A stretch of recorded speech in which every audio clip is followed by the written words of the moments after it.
Well then. Welcome everybody to the stream.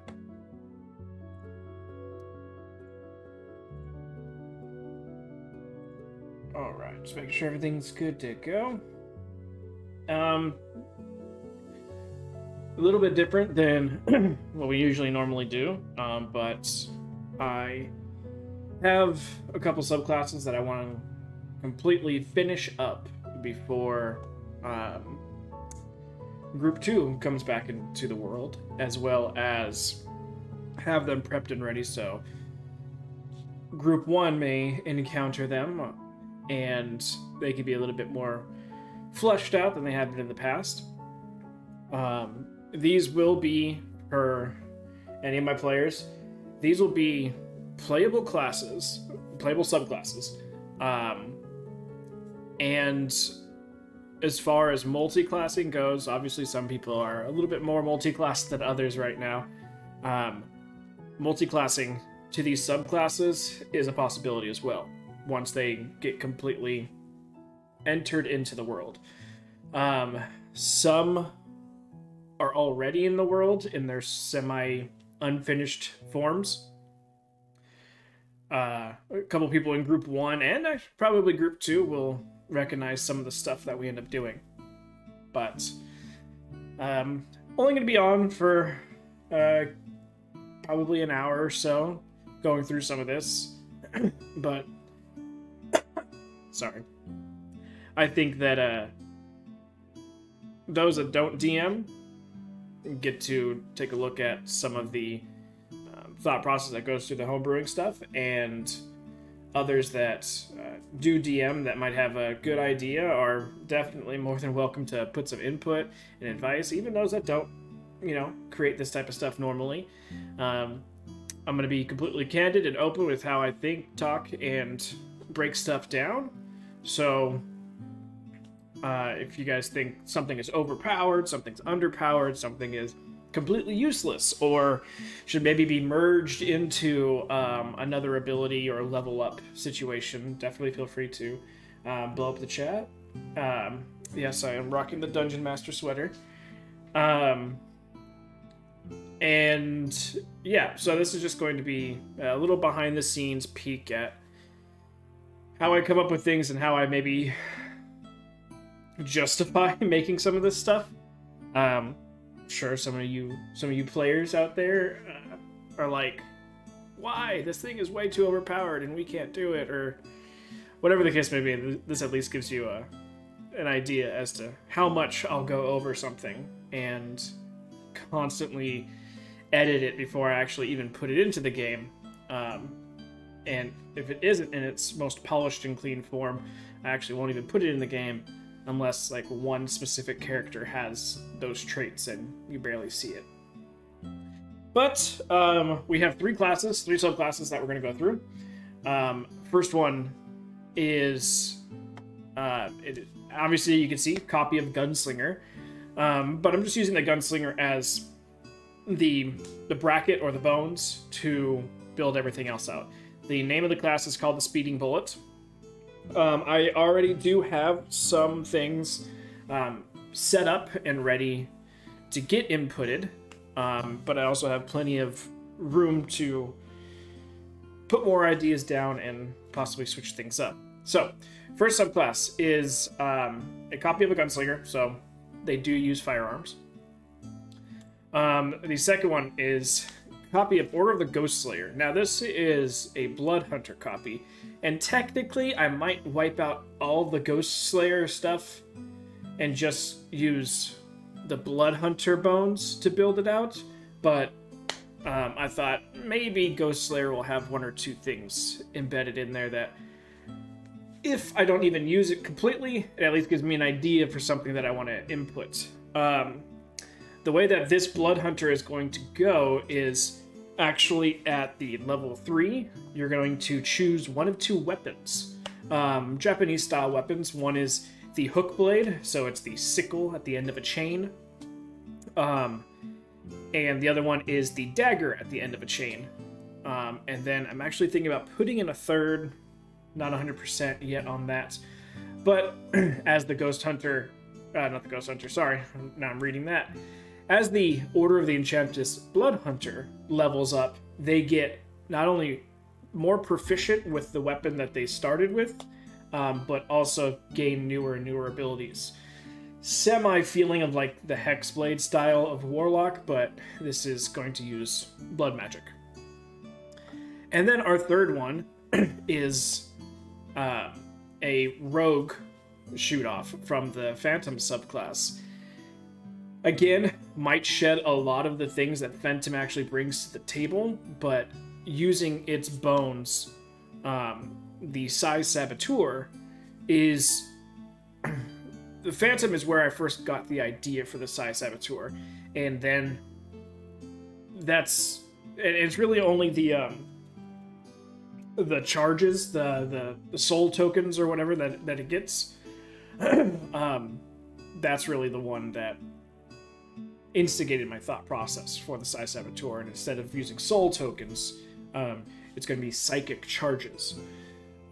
So it's going to be a lot of implementing wisdom saves onto your enemy and manipulating how they see things and actually giving your enemies insanity as you fight them.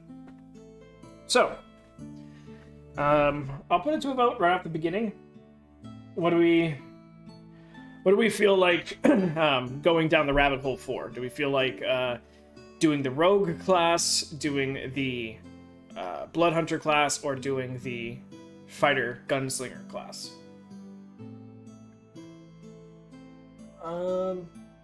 Hey Pokey, going well. We're just starting. We're just about to jump into making some of these subclasses.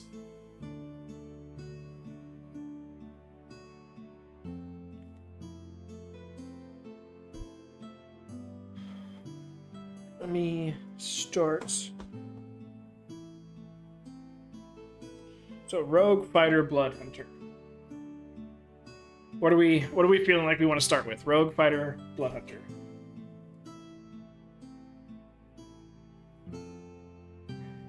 Gunslinger. All right, we can do guns. We can play around with guns. All right. So the gunslinger subclass is actually, it's called the Speeding Bullet, and it's going to be heavily dex based. But it actually is going to implement some rogue style stuff as well. Mainly, the idea behind this class is you're using a long gun, and you move very fast, and you're always trying to position yourselves on the peripheral of the battlefield, and taking very specific shots. So it sort of feels like a rogue. Especially rogues that go from range using bows and sometimes longer daggers, but doesn't get the benefits of sneak attack. But the range that it gets and the different things that as it levels up, you're going to be able to do not only to your gun, but to your ammunition, as well as, what else do I got? And then your movement and everything on top of that is you're going to be able to move quickly to set things up for the rest of your group. So you're basically considered the executioner. Something that you know is hanging on by a thread, then you move to get a clean shot, boom, take it out, allow your group to move up. So with that in mind, it's definitely long range, though pistols and closer range things are available. One of the upgrades for the later levels is actually going to be a backblast sort of shotgun situation, where once you get to a certain level, you can collapse your gun. I have it down here as... and I might switch the levels around too. Either level 7 or level 10, you can start to collapse your gun. And once that becomes a thing, the next specific level up for this, you can collapse your gun in such a way that if you have a round in the chamber, you break the back, where the back of the chamber would be if you're holding the gun regularly, and that becomes a very short but very deadly cone blast that you could basically use like a shotgun and do something up close. So, let me put some things in here that we already have. I'm not going to worry too much about writing down a description just yet. They are not going to be spellcasters. I gotta save changes to start adding in a short description. Description is short. There. And then what he said, just so we can get into the save change. Yep, I know. Thank you. Oops, not what I wanted.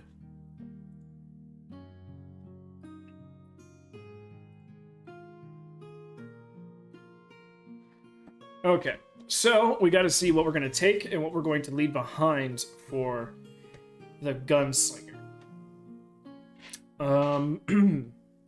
So firearm proficiency, obviously that stays. Gunsmith, I believe that stays because that should just be Tinker's tools, yeah. The reload, the misfire, some of the ammunitions that you can create. Leave the majority of that in there for now. Obviously, gonna change some of it around, like the blunderbuss. But for now, it's good, so we'll leave it. Then we get into Adept Marksman.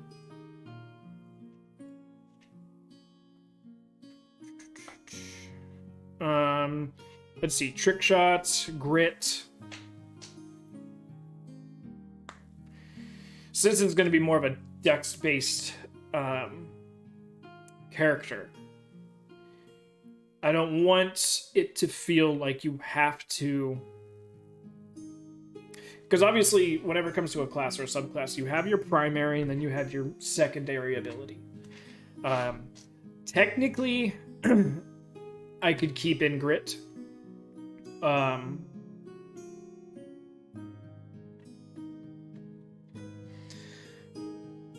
Because then your secondary could be Wisdom, but I feel like locking in someone's classes into...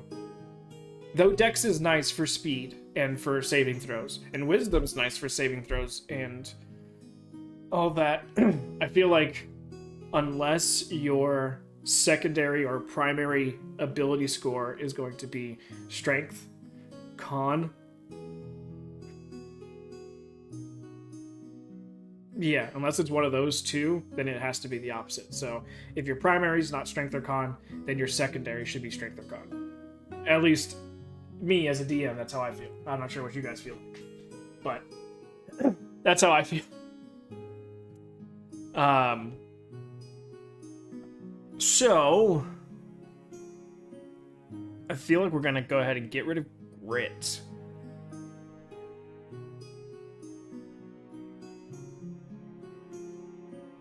And we'll keep Trick Shots.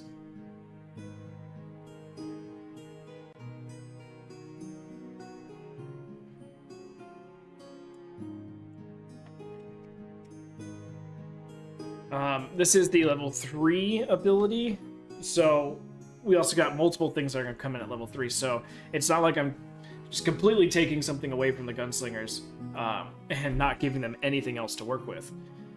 We're actually having quite a few things that are going to drop here at level 3.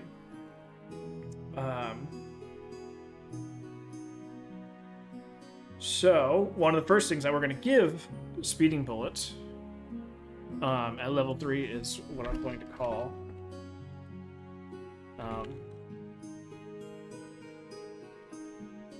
Minimum Range.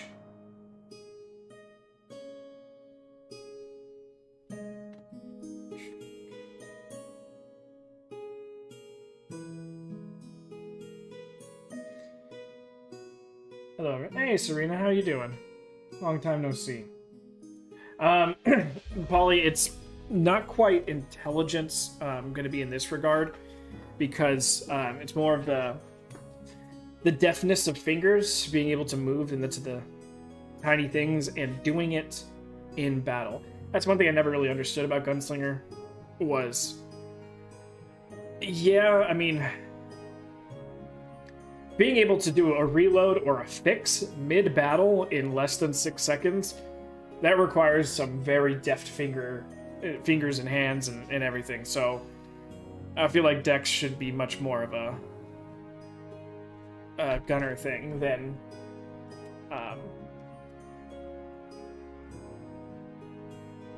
wisdom would be. Oops. So we're going to do minimum range, and basically what this is going to do, this ability for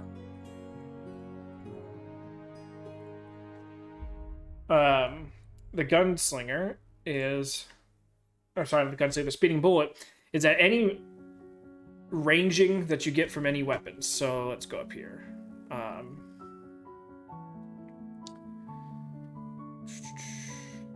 Completely blanking. Under equipment is like blunderbuss under equipment. Yeah.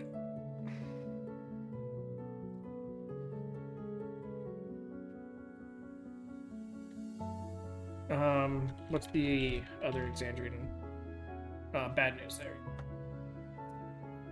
Okay. Reload misfire ammunition. Yep. So one thing that's going to happen is, since this gun is meant for long distance, and we're talking like some of the distances can get kind of crazy, especially with long barreled rifles, we're going to impose a minimum range. And unfortunately, I accidentally did the wrong thing. There we go. So for this long barreled rifle, the minimum range starting off is going to be 60 feet.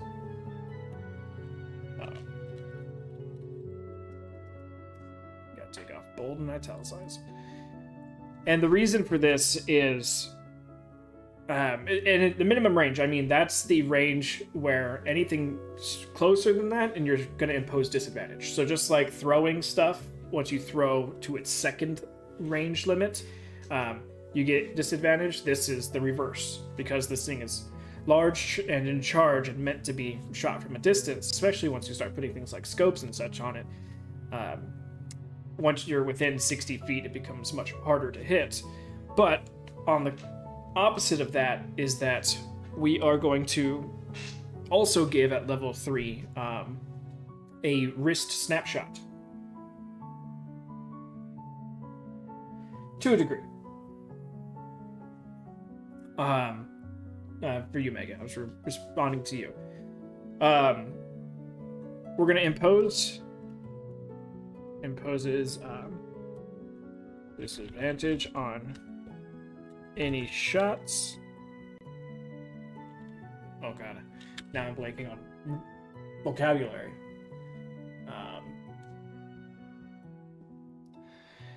Imposes disadvantage on any shots occurred, done.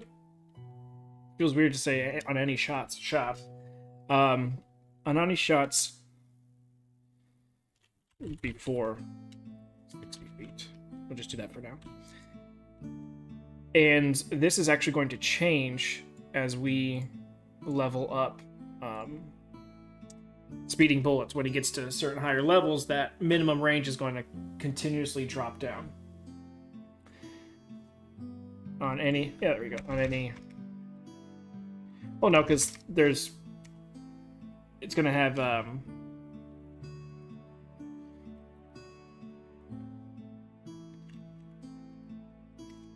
There we go. On any shots made by long rifles before 60 feet. Because you are going to have the wrist shot, you're going to have access to other guns, so I don't want that just to be a blanket disadvantage to anything before 60 feet. But as far as long rifles go, I have it set for... Right now is the minimum range. This is actually probably going to get kicked up and moved into level 1. And actually, Megan, it can be used as as a melee weapon. If someone gets close enough, you can definitely grab the barrel of this thing and smack it against someone's face. But But at level 7, yeah, I got level 7 and level 15. So at level 7, your minimum range is going to go from 60 to 30. And at level 15, you're going to have no minimum range.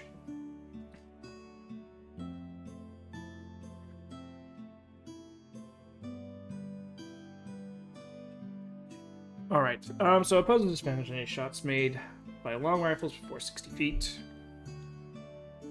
And then we are giving the, it's called the wrist whip single shot. Oops.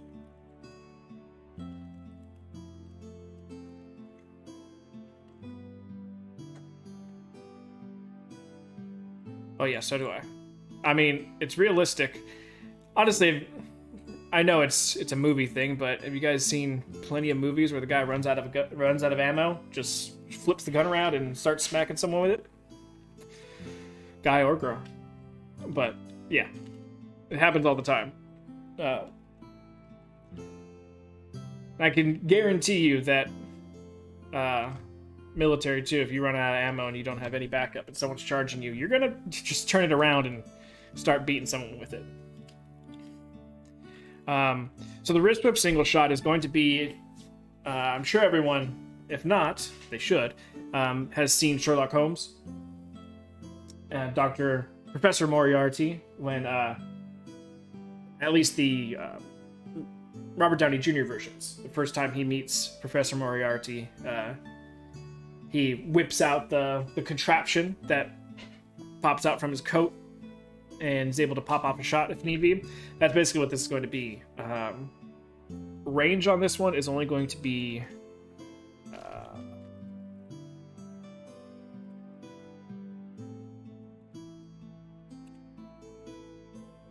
15 feet, 30 feet. I mean, it is literally a very small bullet, and it takes a long time to reload, even out of battle, this tiny little one shot. But definitely can do some damage if someone needs to use it. Now, if we look at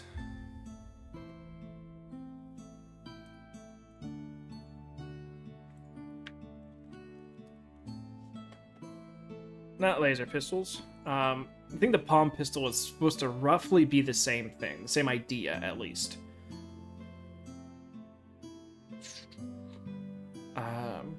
So 1d8 piercing.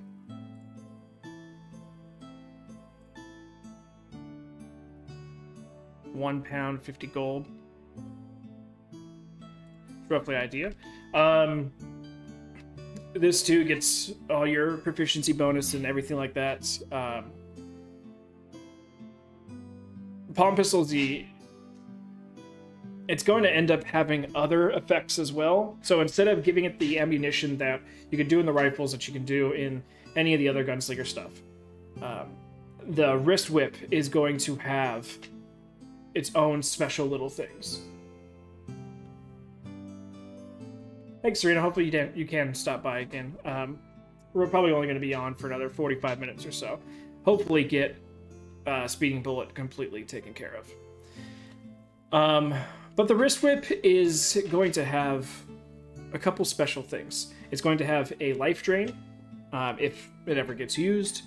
And this one's also going to sort of level up. So instead of like spells leveling up as people level up, the items are going to level up in ability possibilities. So I'm going to have a life drain on it. I'm going to have a poisoning bullet on it. And I'm going to have... The reason I keep looking down here, I have it on a whiteboard. That's how I do most of my thinking. So a life drain, a poison, and then a tracker. So you could possibly keep track of someone. And then this would also give advantage on shots over 100 feet with someone who's tracked. So kind of like giving you like a homing bullet almost. 1d8 piercing.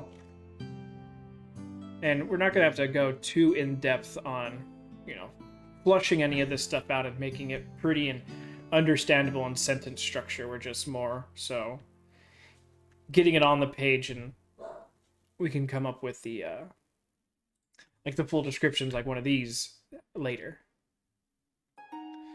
So range and piercing. Just give it a small description.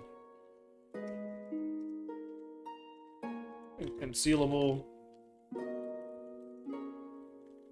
Holding firearm. And yes, if you are wearing anything that's long-sleeved coat-like, then this can conceal in and not become a problem. So that'll be the level 3 feature, and just gotta make sure that what I took off doesn't... So I took off grit.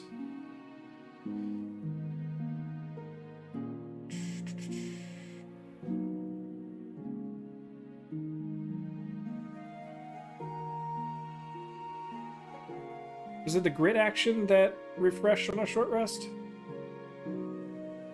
Trick shots.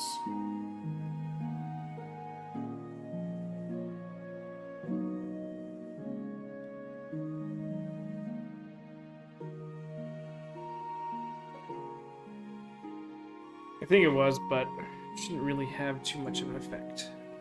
Short rest. Alright. Let's just move back to last features. So I have it set up for level 7. So Vicious Intent. What do we got here? Firearm attack score critical hit on 19 and 20, and you were getting a grit point on a roll of 19 and 20. Okay. So I believe that's just like the Vicious Blades, right? I think since those are magical, I have to go to magical equipment, magic items.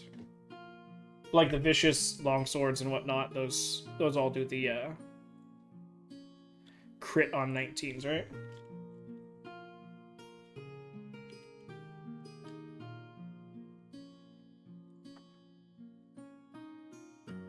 Oh no, that's just an extra bit of damage.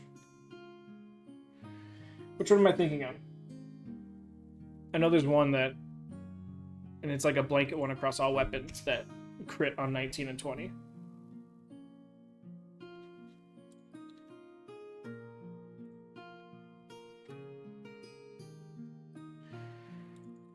But regardless, I think we're going to get rid of this one.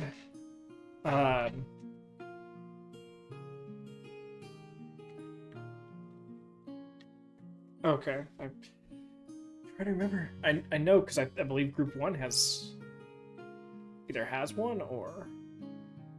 Regardless, we're getting rid of it. This is where we're going to... So level 7 is when we're going to input... not sure of the name of it yet, so I'll leave that up to you guys. But... description.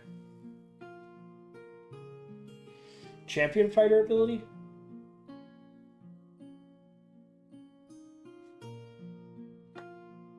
Is that it? I'm not sure. But description of this ability is going to end up being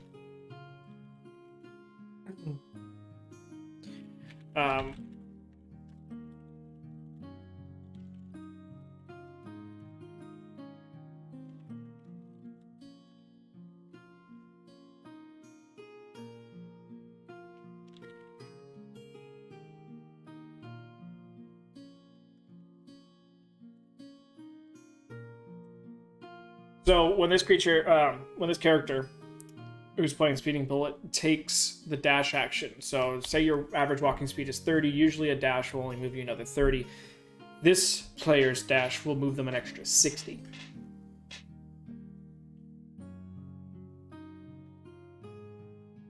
So that's why, one of the reasons why it's called Speeding Bullet.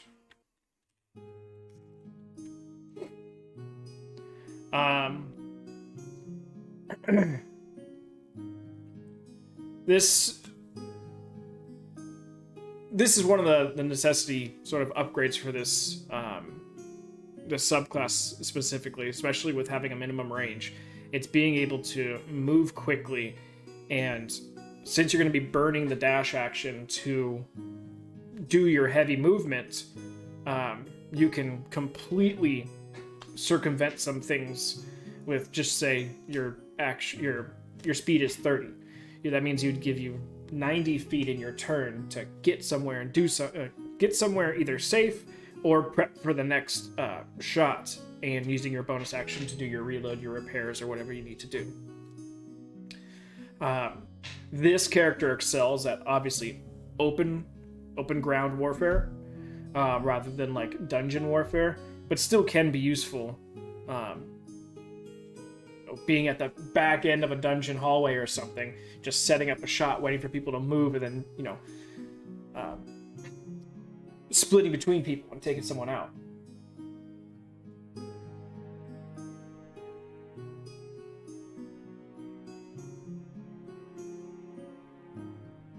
Well, when it comes to this subclass specifically, since I'm pushing this as a level 7 option, because this is meant for my campaigns, if you were going to try and multiclassing into rogue specifically, there'd have to be a heavy reason behind it besides just being able to do more dashing. But in this description, I think I'm gonna sort of hinder that and put in here that you can't take more than 1 dash per turn.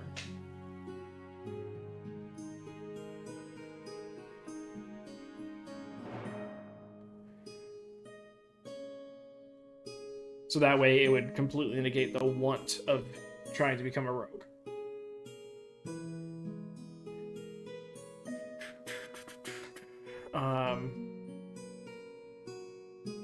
And it would also mitigate action surge used for dash as well.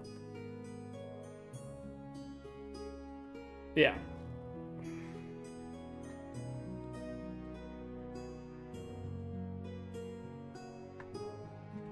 But I mean, in all reality, obviously, unless you're trying to break something, you have what would amount to 2 dashes and 1 dash action.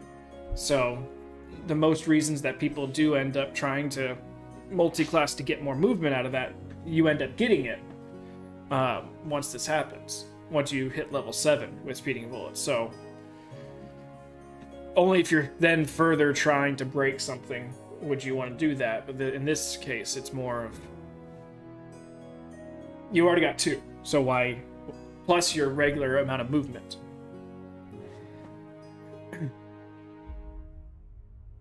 And I'm not stopping the ability to technically go, yeah, like Barbarian or Monk or something like that increases your base movement speed, and then you would still get the bonus. It's just you can't do multi-dashing.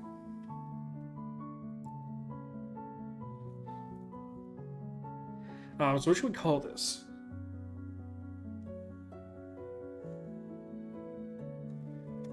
Obviously, everything has to have a nice either fancy name or tongue-in-cheek name or in-theme name.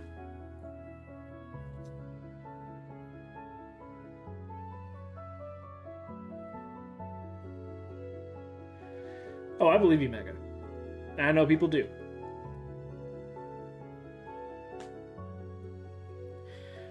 So what?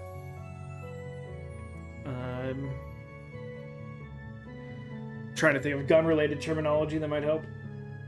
Supersonic.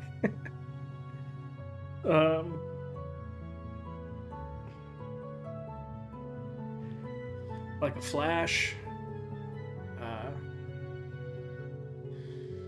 Gone with the Wind.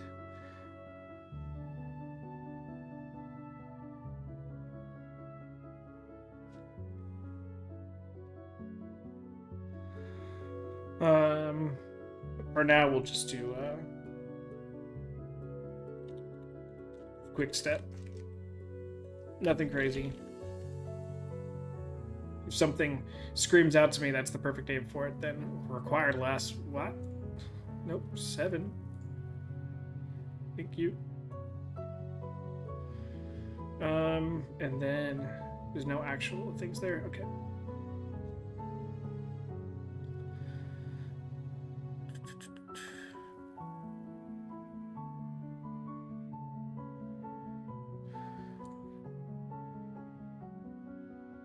So I think I might have to do it in here.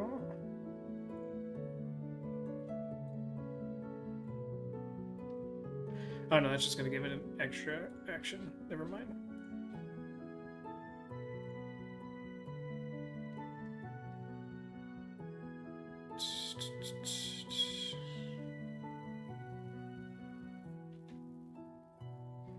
Bullet time, bullet step. As far as video game logic goes, bullet time always slows things down.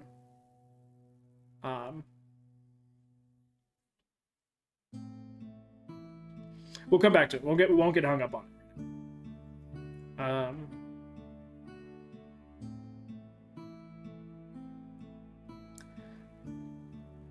it. Okay, so we're actually going to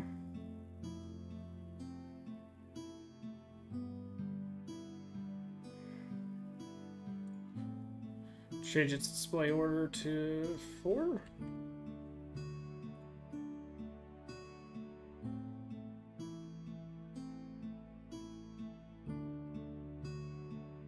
Nope, that's still gonna mess with it.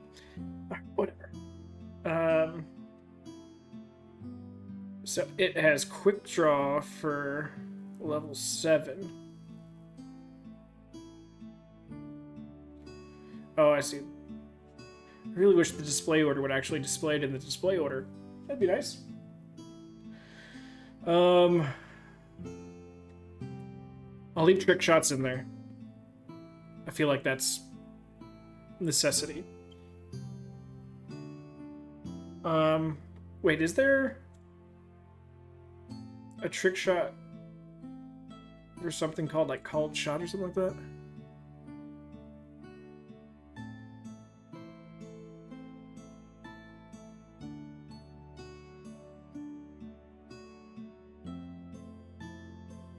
When you make a firearm attack, you spend 1 grit point to get an advantage on the attack roll. Trying to move away from grit, so I might need to rename all the trick shots to something else. So what I want to do is focus more on the ammunition rather than worrying about this magical thing that replenishes and diminishes with short rests and everything. If you just focus more on your ammunition and your stockpiling and your tinkering with it, then you can get all these trick shot abilities, but with a certain ammo.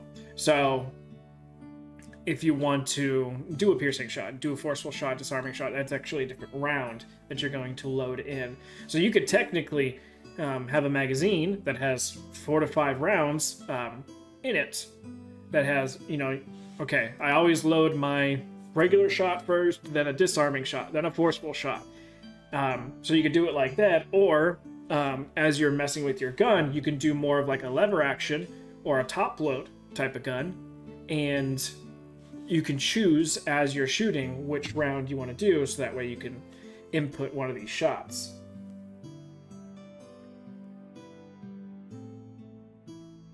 Yeah, no, a lot of it sounds a lot just like the fighter stuff, but put into a bullet form. So I think that's what I'll end up having to do. Yeah, it's just the trick shots are going to be... Basically, think of the different types of ammunition that gunslingers usually create, like the exploding ammunition and different things like that, being all relegated to... So if you know what a round looks like, it's got the cartridge that holds the gunpowder inside, and then it has the actual bullet, which is the tip.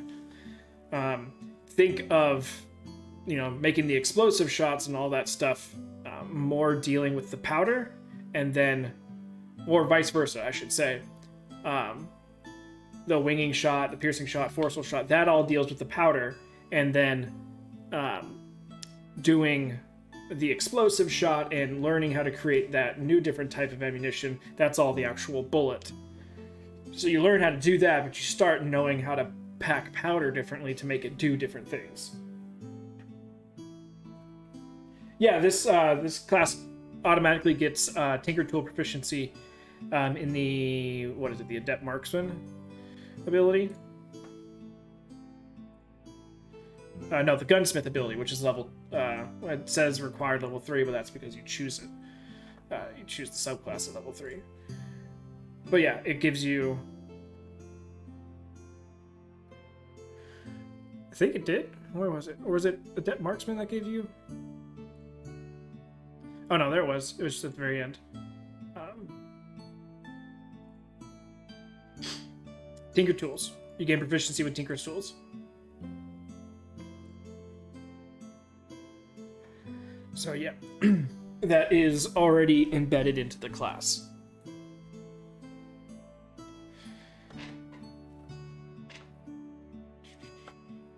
So where were we at? Completely lost my train of thought. Oh, trick shots. So yeah, so I think I'm gonna transfer that out from the trick shots things. Since we already took out grit, I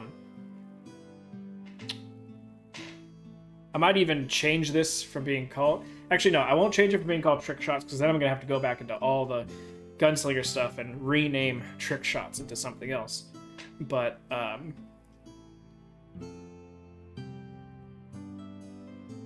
basically, you become a powder monkey, and you learn to pack the powder in your ammunition in different ways to create all the trick shots. And then the leveling and learning how to create exploding ammunition and different things like that, that is all based on the actual bullet side of stuff. So that's just going to be rewriting of all that, so I'm not going to bore you all with that part.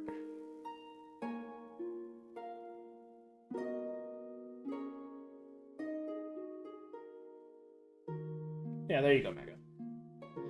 So that's easy enough to swap and take out, and the whole grit thing I never really liked or believed it to really work very well. I understand it was a way to keep track of the fighter stuff, just like fighters have their maneuvers and then they have the amount of times that they can do it. This isn't... We're using the gunslinger as a bones, but we're not having to adhere strictly to a lot of the fighter rules. So that brings us down to quick draw. Add your proficiency bonus to your initiative. You can also stow a firearm, then draw another firearm as a single interaction on your turn.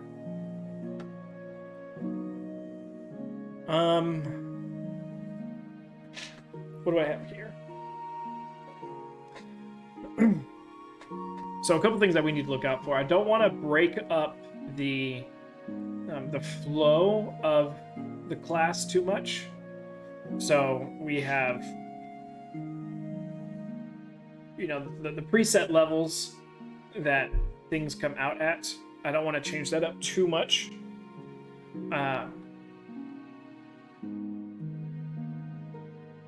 So 3, 7, 10, 15, 18.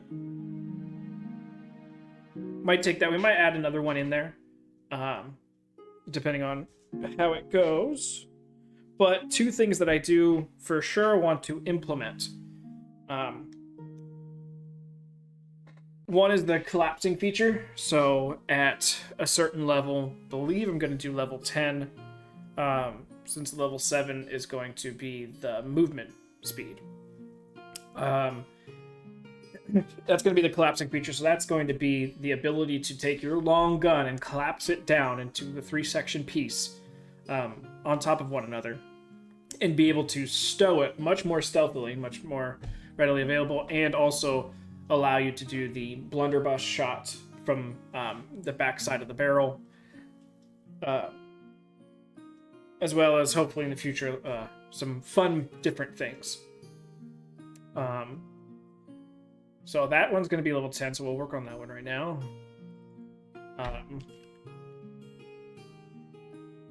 Collapsing. Not going to worry about grip point stuff.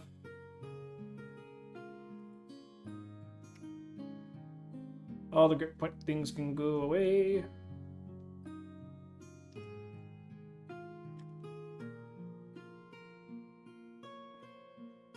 Get to that in a second.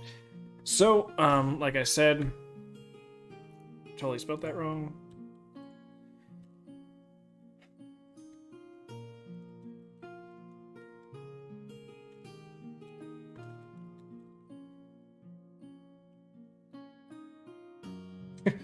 True Git was a lie.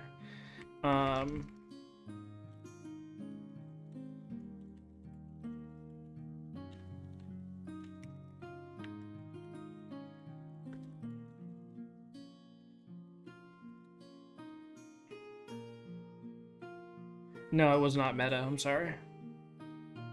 So at 10th level, you can collapse your long gun down onto a 3-stage.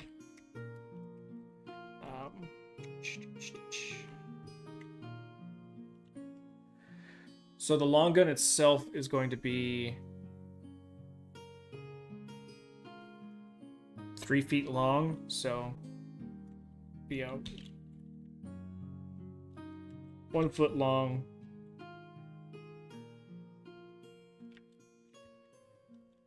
One foot.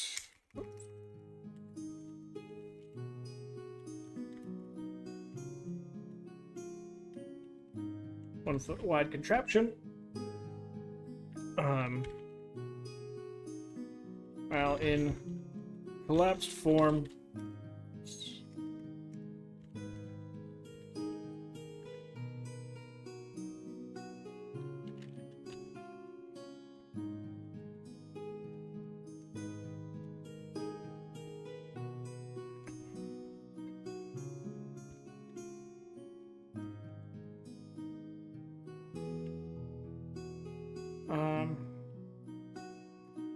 close range blast, like that of a blunderbuss, but can only be fired once this way until the gun is uncollapsed a word?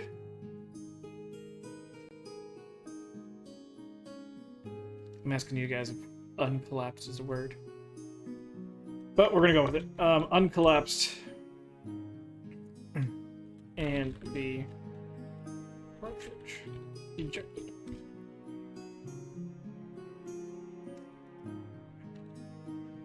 My typing is just not on point today. It is now. That is correct. And oh, okay.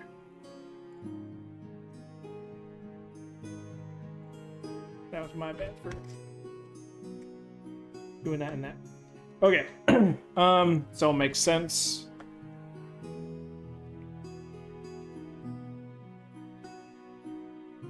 Yeah, I guess. Alright, so we gotta save changes, then we have to add an action. So, this is actually going to be a weapon. We'll call it the Black Blast. Back Blast. This is the fun part with homebrew stuff. Okay, attack range. Let's go here. Luckily, we're sort of taking an item that already exists.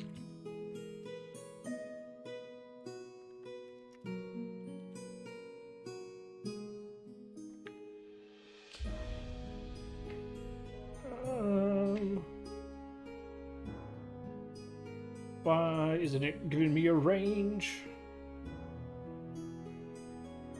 Of 5 feet to the target? Okay. No, that's explosive, never mind. I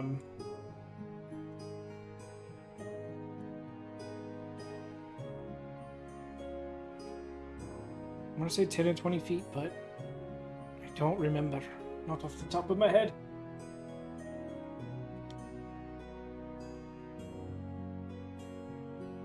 When I can't think of... Oops. Not my characters, my campaigns. Blunderbuss since 2060? That seems ridiculous.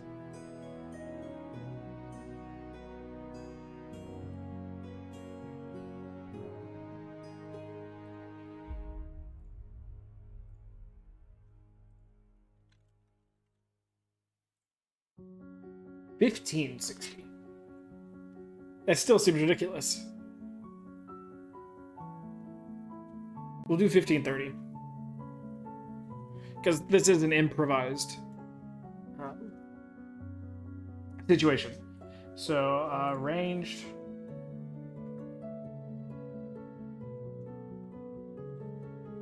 Where do I put my range? Range. Go.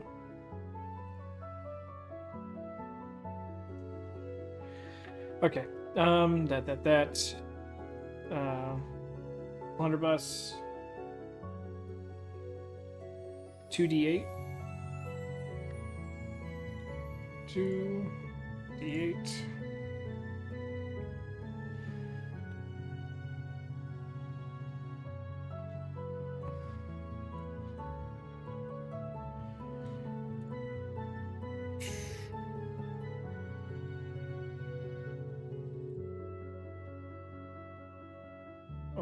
All right.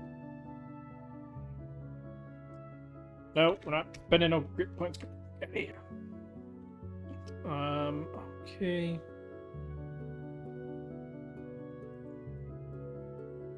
Yeah, let's use Dex.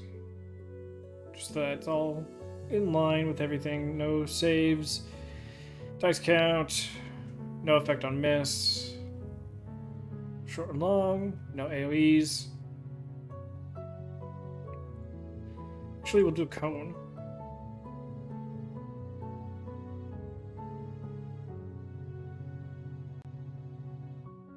Because it's going to be a cone.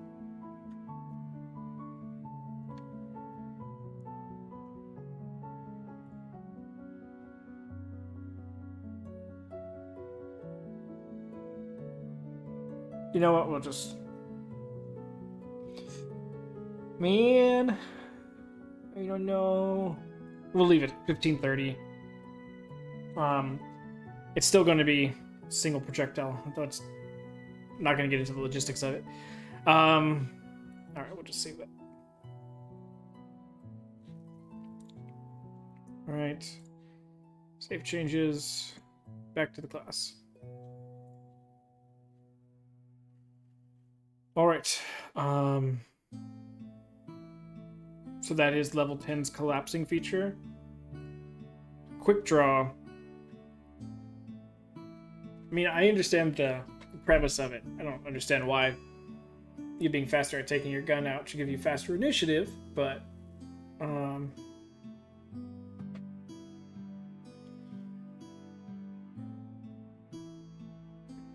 this was supposed to be a level 7 grab.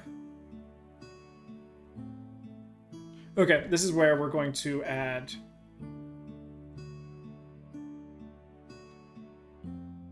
so first check this. Okay. So there's going to be two things. We are going to add the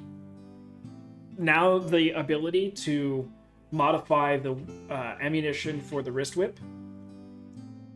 And we're also going to have this one be the main level in which you decide on how to take the construction of your gun and move it forward.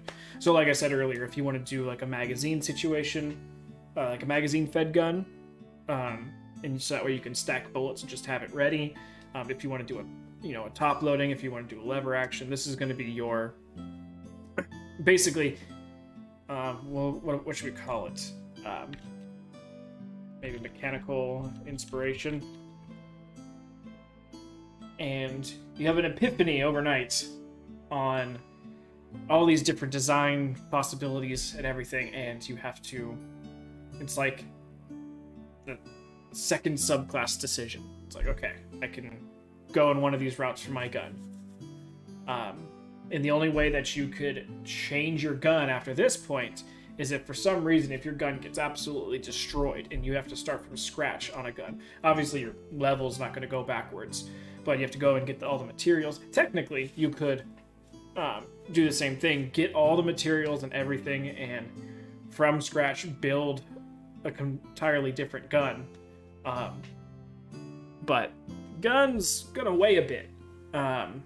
And I would say that the nature of the guns would make them unreliable for transport inside a bag of holding. Because I don't want people having a lever action, a top load, a magazine load, a revolving load, like all that stuff, and just be like, oh, what gun do I want today? And just pull it out. Be much more of a decision, like, okay, this is how I want to move forward with it. But this level is going to sort of set your character up for further and further modifying your gun into the higher and higher levels. And depending on what you choose here, as far as DM discretion goes, as far as my discretion would be, then I would start to allow the different thought process. So, say, no, I don't want them to have just an entire gun hoard. I already have a campaign right now where someone's hoarding shields, so I don't need guns as well.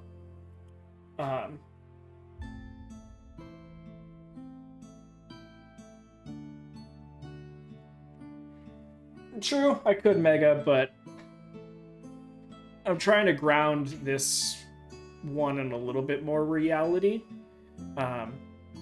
And though technically, yeah, a gun may jam after sitting for a while and firing off a shot, there are some guns out there that you could pick up from 40 years ago and start shooting, and it doesn't give a crap. She's a shield maiden. She's not a shield hoarder. I was just using it as a context meta.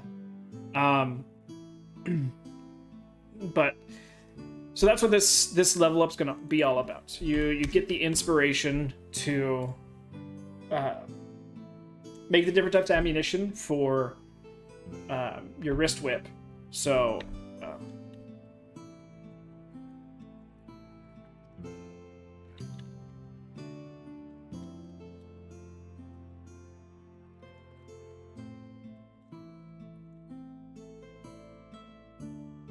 we'll actually say that it'll be 2.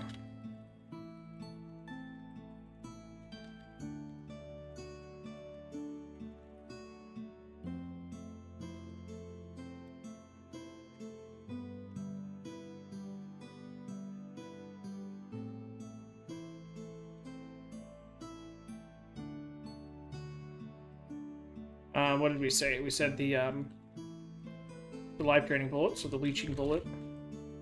So the leeching round. It was the leeching round. It was the cracker round.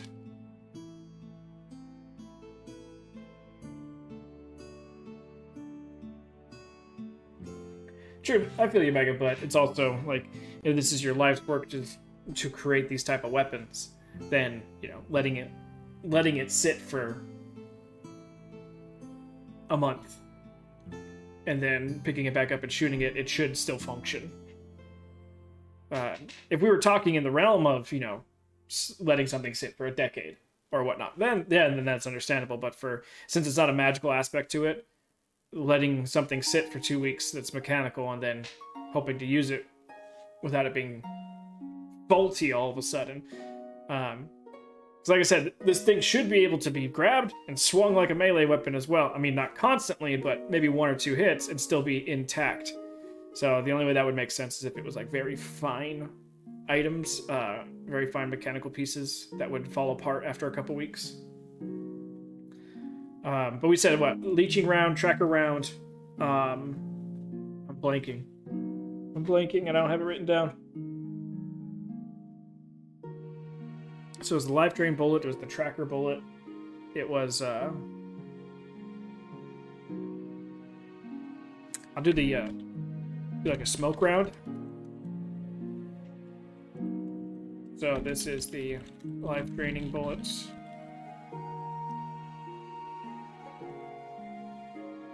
And you would gain as much HP as inflicted. Tracker round. It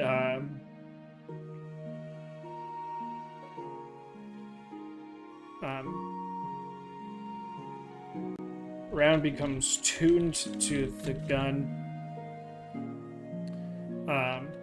and as long as it is within 1,000 feet, the rifle acts like a tuning fork in the round's direction. The smoke round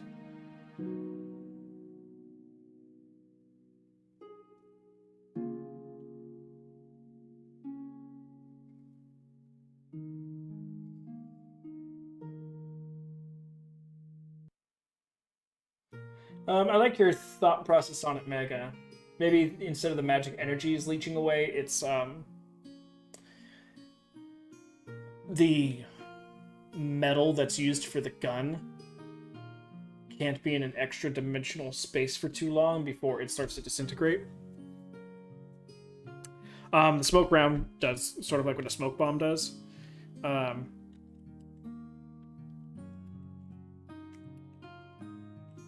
Here's the area. Man, I am just missing all my S's. Dense cloud of smoke. Up to 30 feet. I don't remember what that other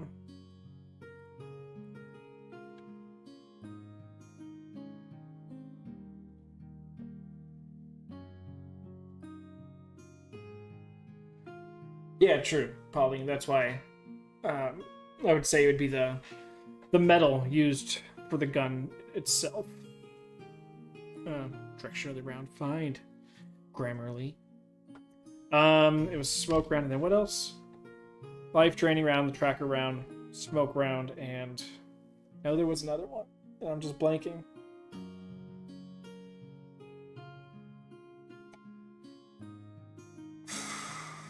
Man.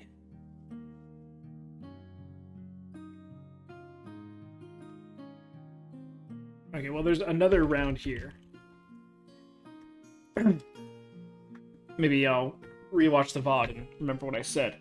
So that's the first portion of the mechanical inspiration, and then the main portion is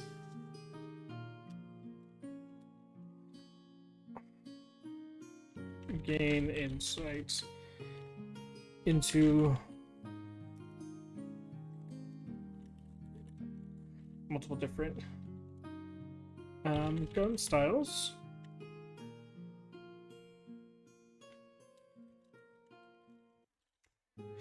I'm not going to get too much into the fancy writing this. Multiple gun styles. So, also, let's narrow it down. Not give people too many ideas on how to make their stuff. It's better just to give them options than to just be like, what do you want to do? Because then we end up getting a Rachaw that has a blow dart gun that has a grenade launcher on the back. Yes, Mega, that is a thing. So we have our the bolt action, the magazine, fed, the lever action. God, my fingers just sticking on the shift key.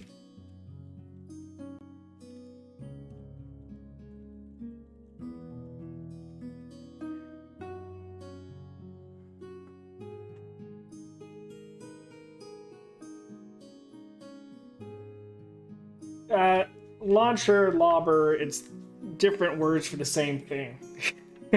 Bolt action, mag fed, lever action, and then I am blinking. Oh yeah, revolver style. Revolving. It's not called revolving barrels. Let's do revolving feed. So here you would end up having to choose which route of gun you want to go. Then each one will have their pluses and minuses to it.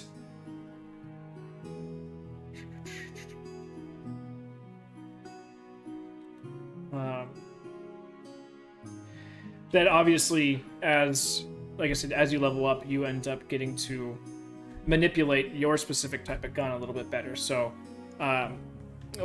like bolt actions, they are magazine restricted, which means that the max rounds that they can have in their load at a time is 5 rounds. But it allows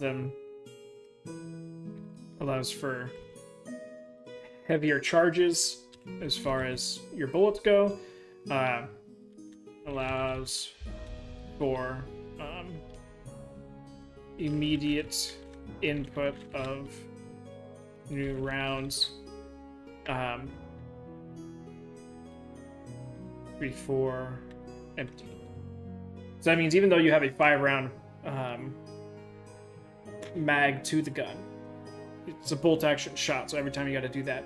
But you can pull the bolt back, input something else. So if you want to throw in a disarming shot, you want to throw in a vengeful shot or something like that, you can do that with a bolt action, whereas the other ones you can't.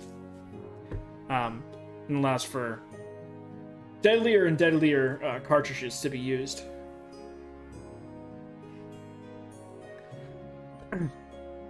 And Becky, you could tell Ryan that I'm fine with it, especially since he doesn't use it anymore.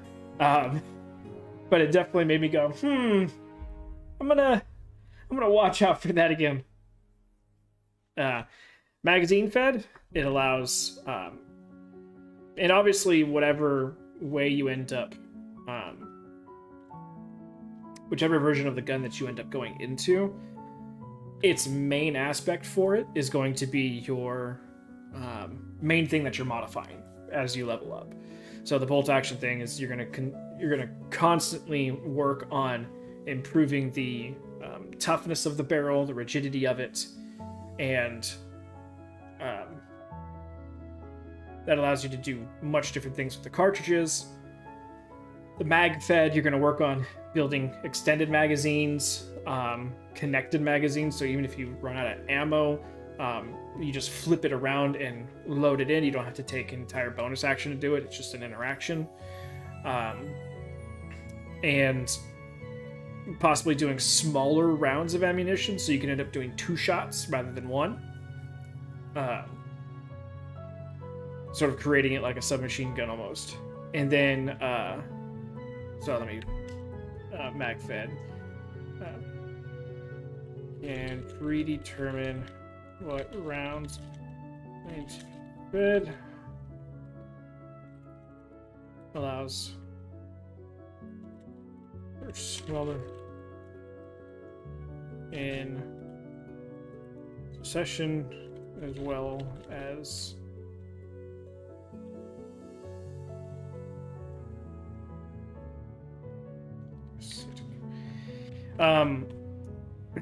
lever action.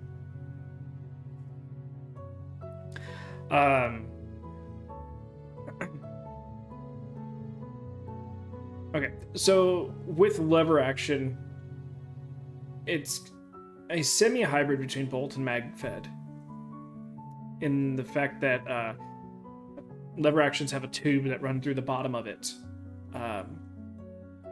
that you can pop and load. So it works like a mag fed, and it works like a sort of like a bolt action, except it's a little faster. Can't handle quite heavy of a round, but can reload faster. You can input a round like you do a bolt action, but again, it can't be the heavier rounds. And because of the way that the lever action is created, you wouldn't be able to break it down when you get to the collapsing stage into a 1 foot by 1 foot block. Because the mag tube is in a certain way, it runs the length of the barrel, so you can't break that, you can't collapse that in half. So the bonus of a lever action is that it sits somewhere between bolt and mag fed, but it can't be collapsed as easily and concealable as well later on. And it doesn't get the benefits of the perks of the bolt and the mag fed. So with the lever action, you would be upgrade as you level up, you'd be upgrading the lever on it, so you can possibly do it faster. So you might have a chance at double loading, beneficially double loading, not like one bullet blowing up the other bullet inside your gun. Trigger pull, lever loading, as well as possibly doing some like fluted barrel stuff or some down the barrel things to make bullets do either more impact, more damage, or possibly with the lever action, you can end up trying to be making it a quieter gun. So you might have a chance at doing some stealth shots. Not quite silencer, because silencers don't actually silence, in case anyone didn't know that. They just make things quieter, suppress. But yeah, so the lever action lives between bolt and mag fed.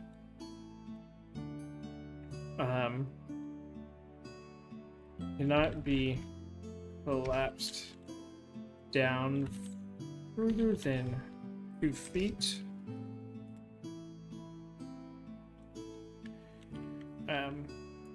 Tube holds 7 rounds. Sorry, no, 8 rounds. And be fed. And we'll just do it. And allows for immediate input of new rounds before empty.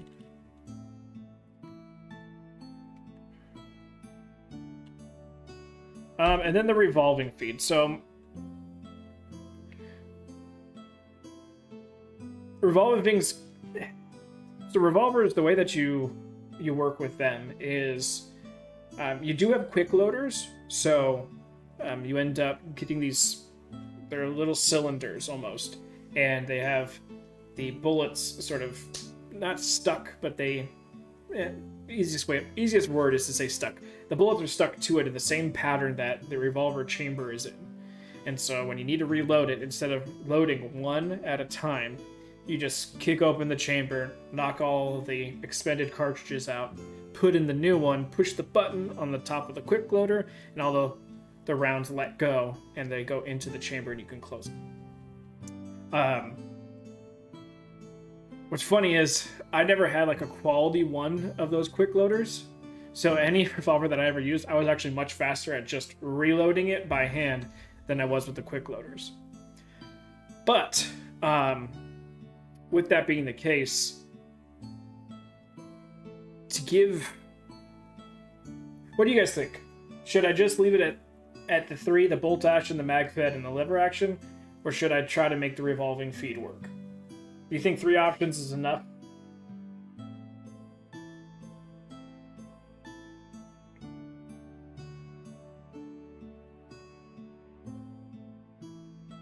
Because I feel like it'd be starting to step on the toes of the mag fed too much.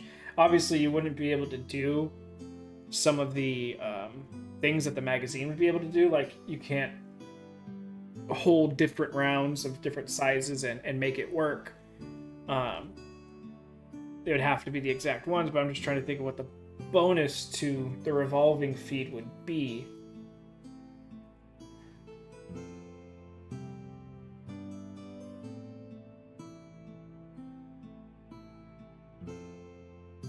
Yeah. So with that mega, I think I'll just leave it 3. Now, I mean, these 3 choices alone, first off, are, I feel like, enough. They all have their own thing. You got your bolt action, so if you want to possibly do some like crazy heavy rounds that do a lot of damage and require a very strong gun to hold and fire it, then the bolt action is going to be your thing. If you want to be more of the shoot a lot more, hit a lot more people, and constantly be in the fight, then you're going to go for the mag fed, and the lever action sort of lives between the two of them. So obviously you're still going to have access to a lot of things like the different types of ammunition that Gunslinger can build, and you still have access to the trick shots. It's just each one of these styles allows you to lean heavier in a direction. And if anything, this makes it a little bit easier when it comes to choices later on. That Gunslinger might become a problem when you want to start tinkering with stuff. At least this way you've already sort of selected a path. So you're like, okay, I'm in this path. I need to figure out how this path I'm going to build it to be better, stronger, or specific to me. So yeah, so we'll leave it those 3. Like I said, this is just a very rough putting the idea on paper, and I can make it prettier and make it more understandable and legible, so that way anyone just coming up to the subclass can read it and understand it without having to ask too many questions. So we'll save those changes. Go down to the modifiers. We're going to remove the initiative bonus. Okay.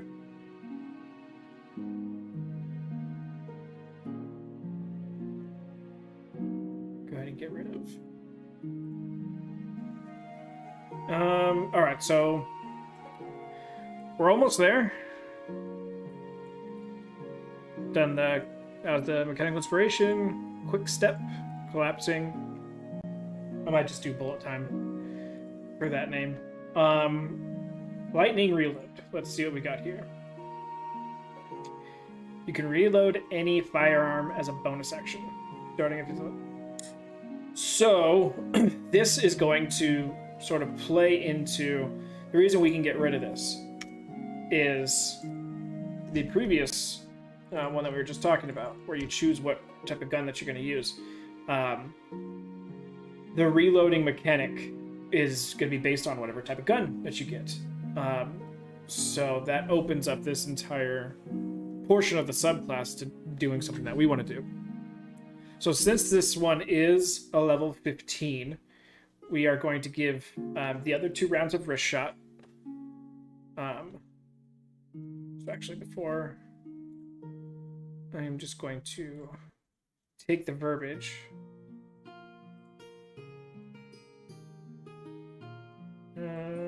Here.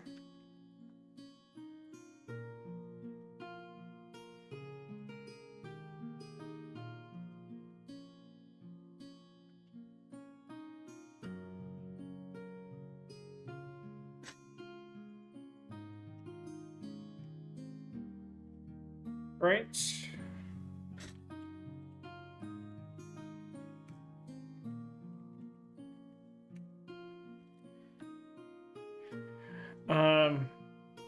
Before the other 2 types of ammunition for the wrist shot.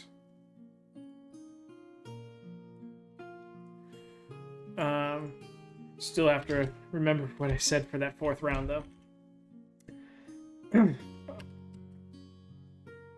So by 15th level, you've gained all the access to ammunition for the wrist shot, the wrist whip. This is also going to be a heavy modification level. So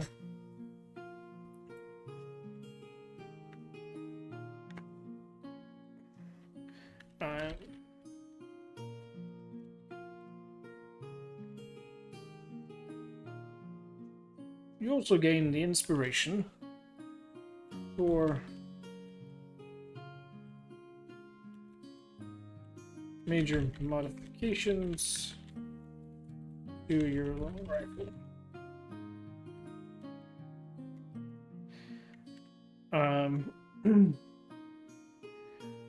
So this one you're going to gain basically the ideas and the schematics in your head to build certain attachments for your gun. You're going to gain all of the attachment ideas. You just have to, and I'm going to put a rough GP price alongside of it. You're going to have to actually be the one to create it. So you're going to need to go out and get not specific materials, but the materials need to be a specific price for it to work. And it's got to make some sense too. So like the first one is a foregrip.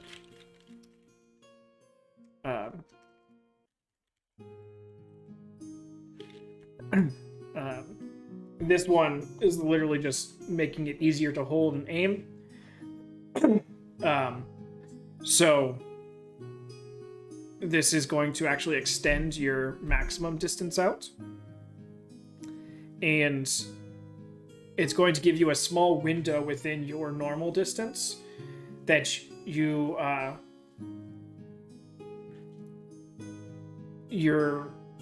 it's not going to give you advantage, but it allows you to pierce an AC 2 points higher than whatever you roll.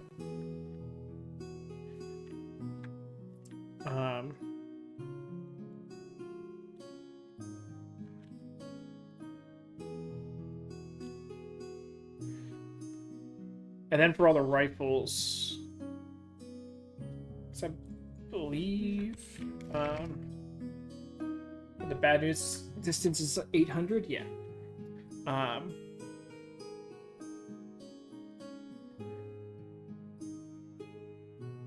So we'll say if we're going to use the same concept that 200 and 800 feet is the appropriate distances, which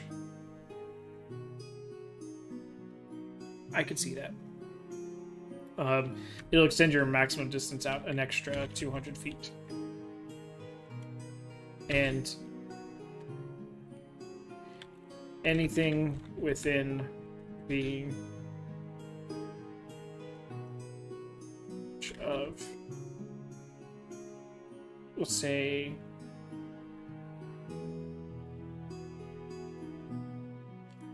100 feet.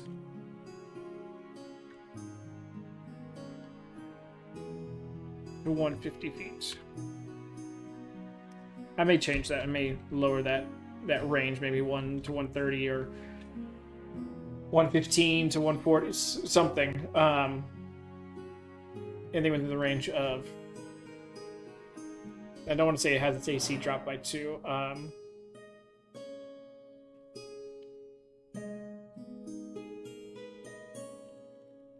Let's say negative.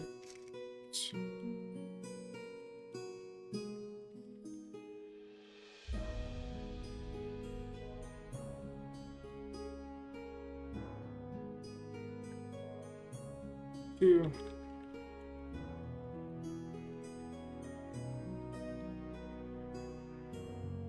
Yeah, I could say that rather than trying to rework.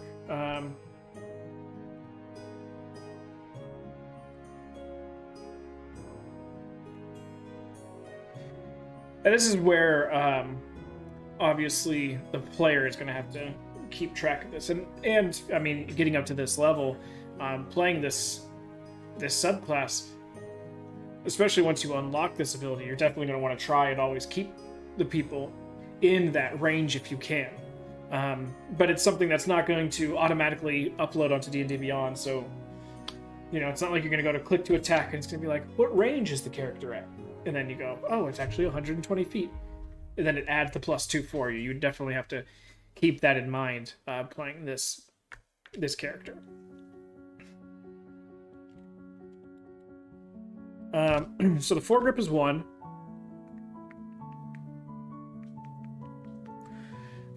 And the GP amount for this is going to be 150 GP.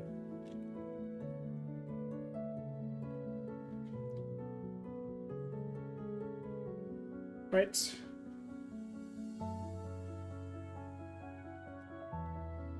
I get it, Grammarly. This is all messed up. Doesn't mean you need to highlight everything.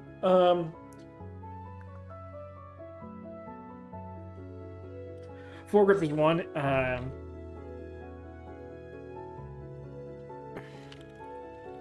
Softened stock is another.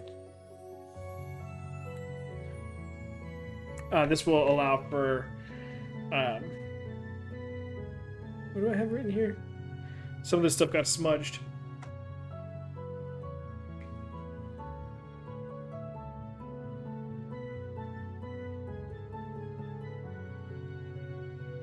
Actually, let's get rid of the stock.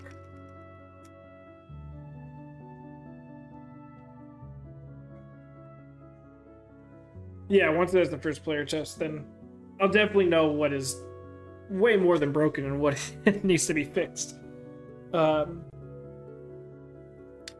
Okay, so foregrip is one. It's 3 modifications. It was foregrip.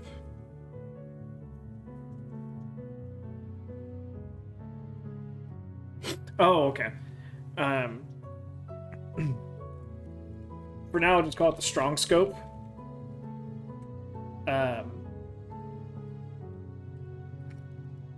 This is going to allow players to see through anything that's not magically obscuring vision. So obviously, like the darkness spell, they won't be able to see through it, but fog, smoke, anything that is more of a natural substance that is obscuring vision, we'll be able to see through. Basically like a thermal sight understanding, as far as like video game mechanics go. Allows...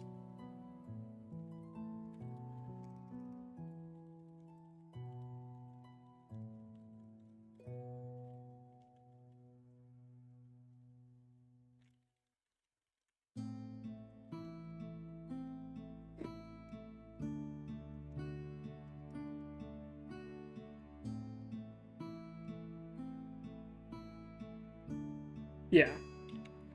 I was getting there, Vinny. I was getting there.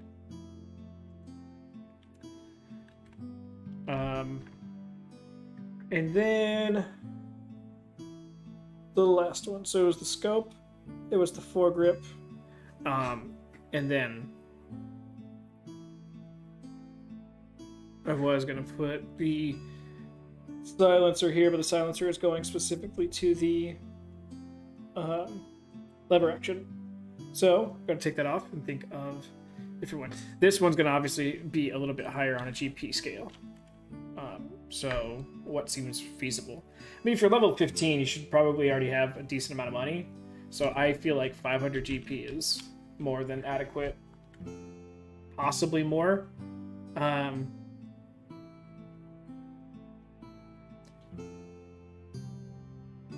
Maybe like 500 GP plus precious gemstone worth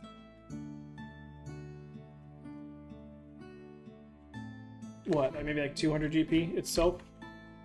I feel like that's not asking for a lot for a level 15 player. Yeah. That brings us down to the last attachment. Like I said, it was going to be the silencer, but the silencer is going to be a lever action specific item. So I definitely want to give one more at least to feel like this is an impactful level up, and you get access to 3 different things that you need to make, that you can make for your gun. It's not saying it needs to be made, but it gives you the ideas for it.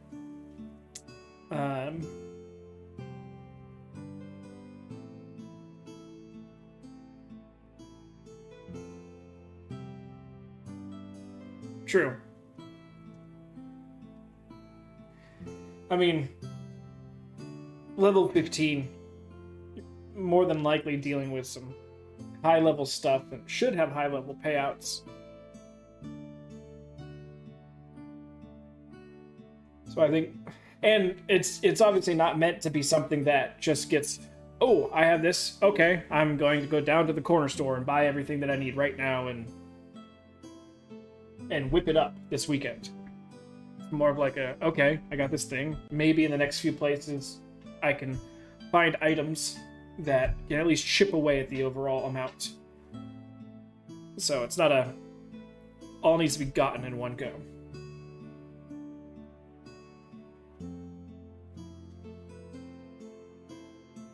Yeah, well, I mean, spell works that it's always going to be more expensive because you're trying to do something all at once. Like I said, this can be gotten over a period of time and then manipulated into your gun. The foregrip, the strong scope.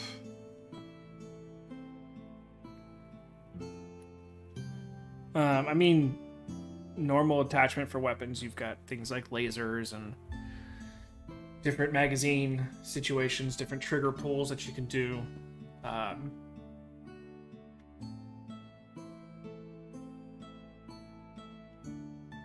mean, one thought that I had is,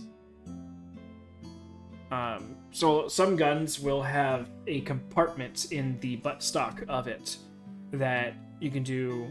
Usually you put your cleaning supplies in there.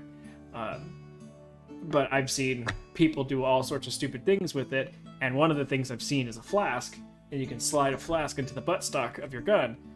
I was thinking that you could end up putting a healing potion in there, and in the middle of your shooting, sip on it, but that doesn't seem overtly beneficial. I mean, if you're already going to have a healing potion, it just takes a bonus action to pop it.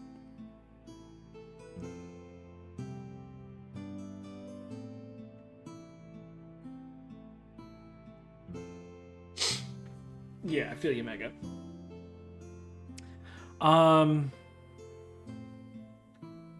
Let's see.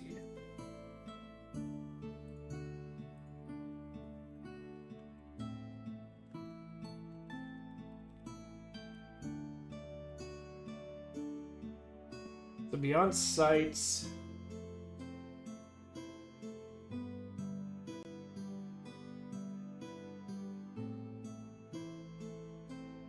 yeah, I mean, as far as most accessories to a weapon goes, it's sights, lasers,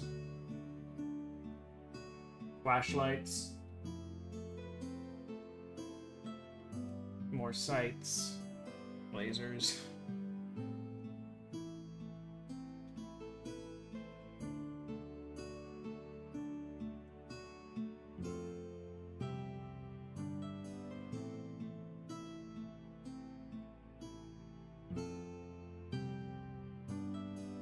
Sight beyond sight, yeah.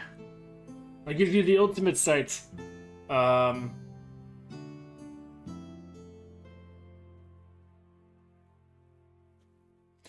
I mean, if the technical side of things, you got blowback systems, you got trigger strengths, and all that stuff, but it's way too technical to get into this.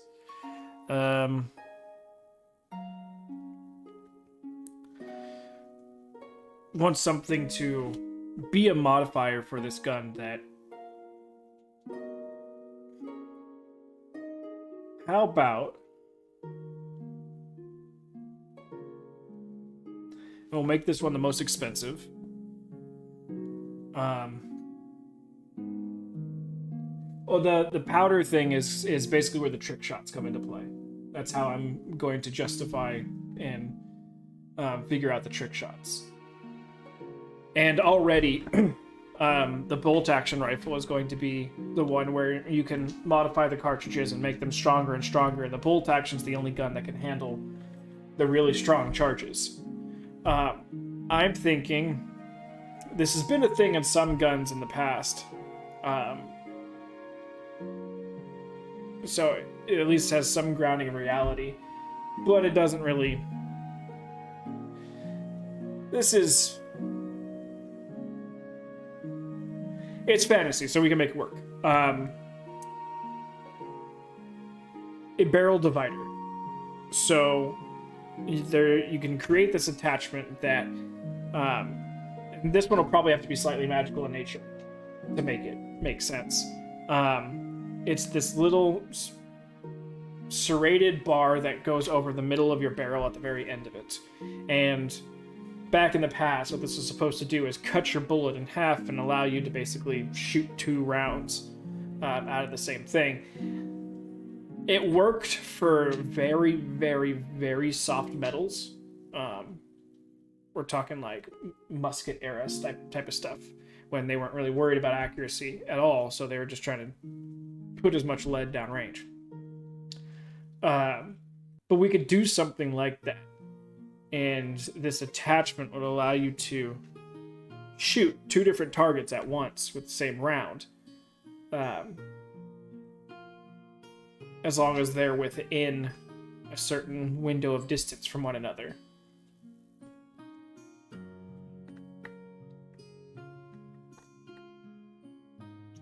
So 2 shots for the price of 1. It's not too terrible. But then you're starting to step on the mag-fed portion of the gun. So that ended up meaning you could shoot 4 rounds in one trigger pull. Little too much. Yes, Mecha. I'm surprised we haven't heard one of those jokes yet. Okay, so I'll have to figure out another attachment that seems befitting there. This one will probably be magical in nature, so that way you have to reach out and talk to artificers, or you know what? That might be a thing. That might be maybe like an elemental.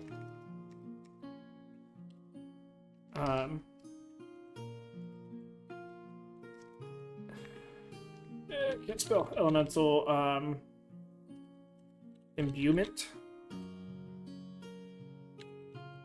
allows for you to add a element type to your damage.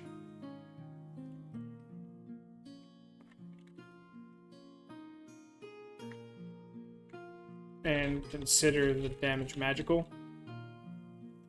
Because I know that'll be a big thing with certain enemies, is all these rounds not being considered magical. And consider, we'll just say that this thing considers, it makes all rounds out of this magical. Whoops. So,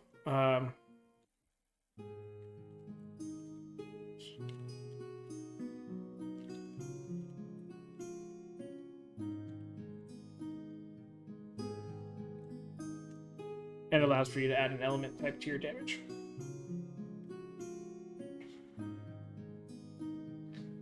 Yeah, exactly. So, this one would allow you to let you choose what element too that you're imbuing. So it'd be like a little rotary click of what element you want to add. Especially, what sucks is having weapons that do certain elemental damage, and then you go up against something that's immune to it, so you're just like, well, this sword is now just a sword. Sorry, Bryn. So yeah, this one will allow you to choose what element that you have, as well as consider all rounds coming out of this magical.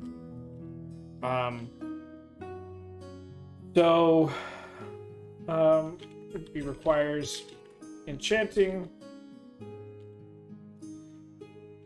and the GP price for everything will make this the most expensive at 1,000.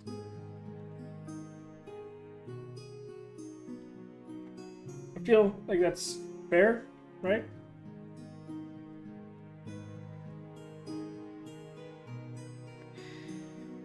Yeah.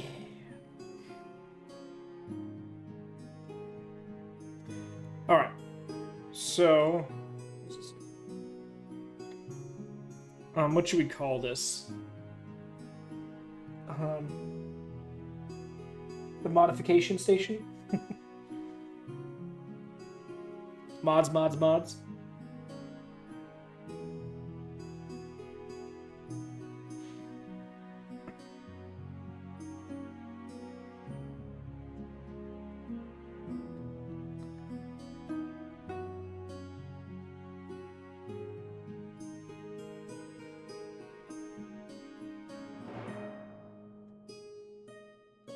Any ideas what should we call this portion of the class?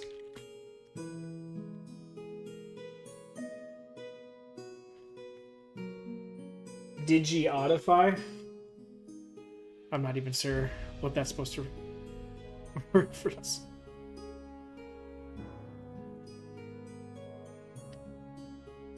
Oh, Digimodify.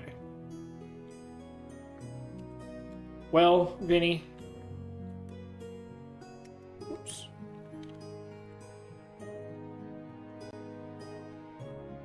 Yeah, I got the Digimon reference.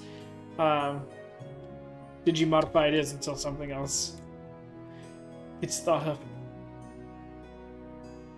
Gotta take off the lightning reload thing. This is all passive stuff, so we don't need to add anything extra. Let's see what we got. All right, that brings us down to the last one. And Gunslinger has hemorrhaging critical. Critical hit. Target initially suffers half of the damage from the attack at the end of its turn. I mean,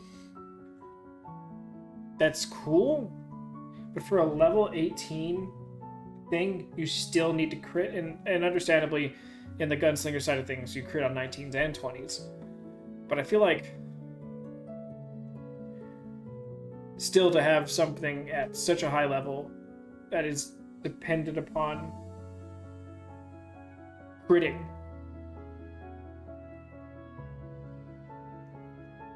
I feel like it's not enough.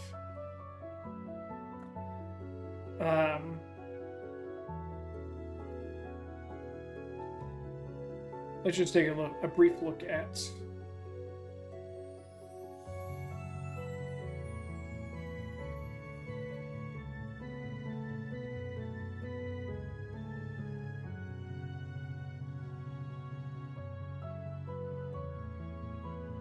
oh, can't show JJ, I'm sorry.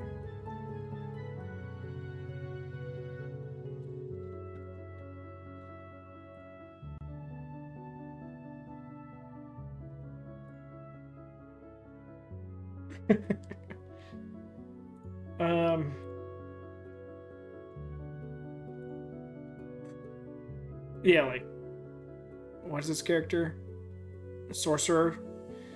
Level 18 immunity to lightning and thunder damage. And a flying speed.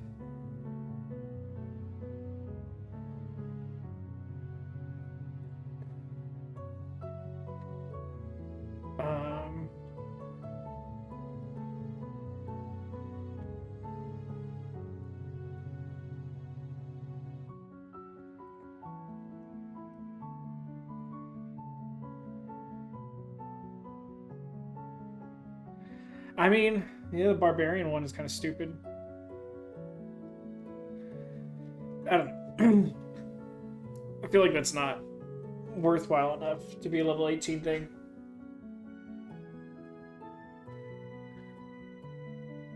Exactly. As far as like a level 18, if you're going to take your character all the way to level 18, that means at max you can usually multi-class into 2 levels of anything, or 1 and 1.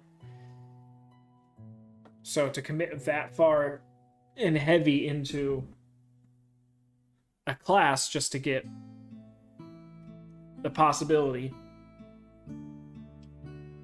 it just seems not worth it. Like, this is the type of level 18 ability that I'm like, okay, I don't need to take this character the distance. I'll just stop at 50 and burn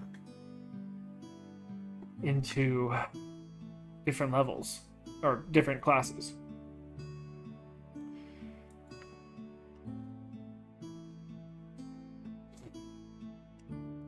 I agree, Vinny. I agree. All right. So let's see. What should we do for level 18 then? It's got to be worthwhile enough. It can't step on any specific toes. The toes on any of the specific gun versions. Let's do. It's got to be impactful enough for level 18 as well.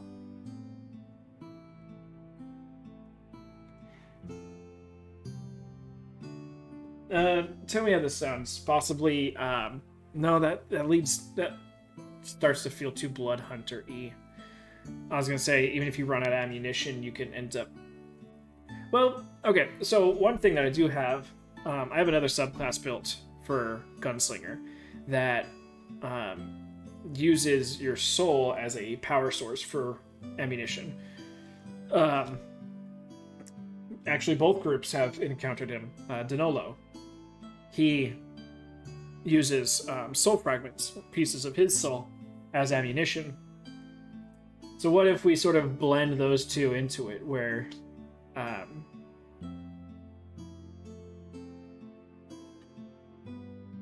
you basically can, instead of loading the next round, you magically... or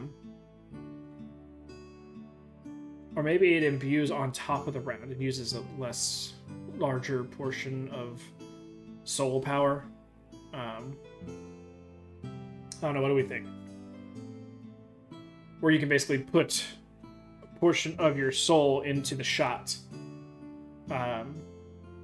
which would count as radiant damage first, and then actually we could make it count as a specific type of damage depending on your alignment. That'd be funny. That one, I'd say you could do it 5 times a day before your soul needs to recharge. And it gives whatever shot you end up doing an extra 2d10 of that type of damage, depending on your alignment.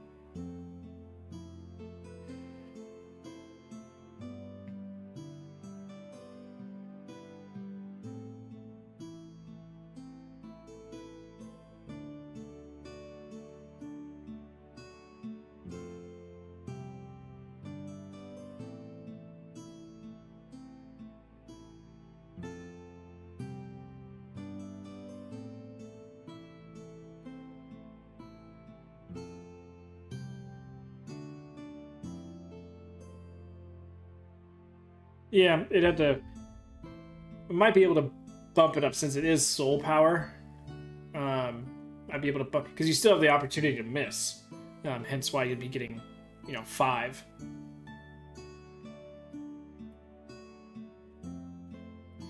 Yeah, maybe like 4d10.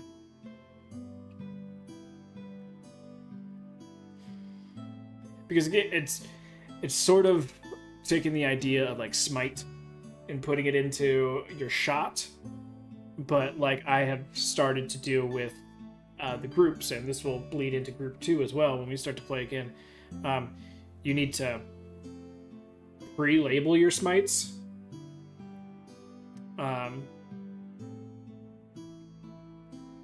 This way you basically just soup up this next shot that you're about to do, and if it hits, it ends up doing 4d10. Let's do a quick thing. Let's see. I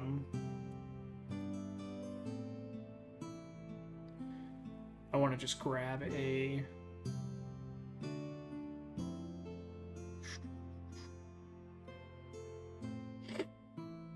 Oh, well, we could just do it ourselves. So we got lawful,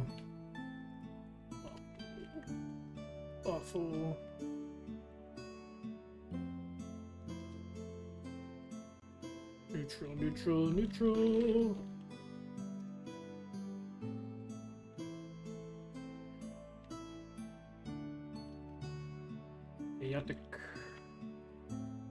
Chaotic.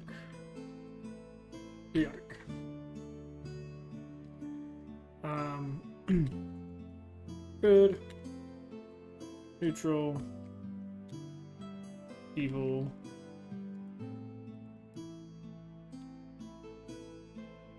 Pure neutral.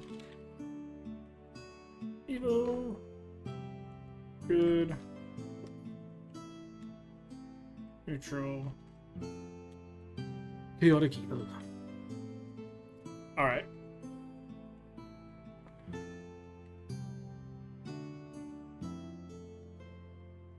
I think there is a this broken the alignment's broken down into different elements already, but I don't want to go looking for that. So lawful good is obviously radiant.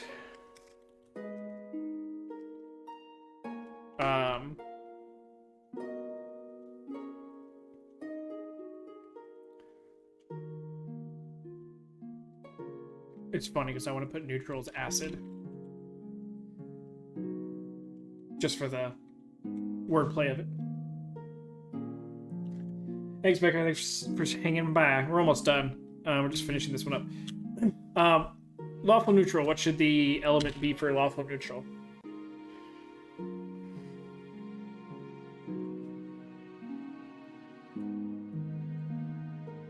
Golden.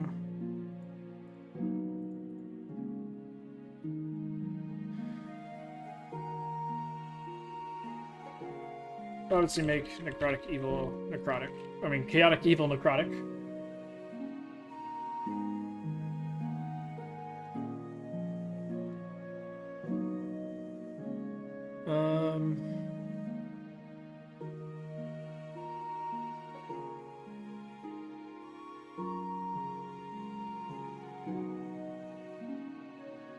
Yeah.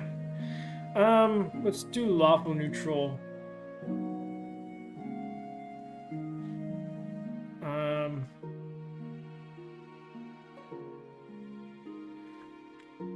We'll do this one cold.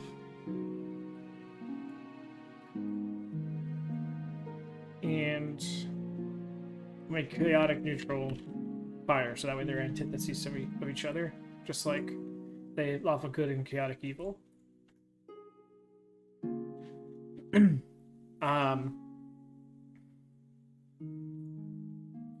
So I mean, what do we got left? We got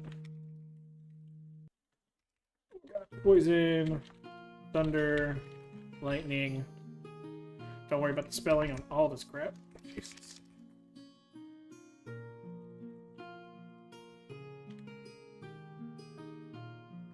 Poison, thunder, lightning. I am blanking on elemental damage right now. We got fire, cold, acid, radiant, necrotic.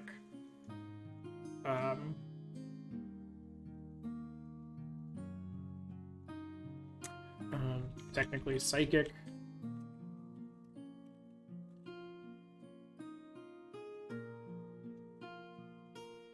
Yeah, I got poison in there. Yep. Force is technically another one.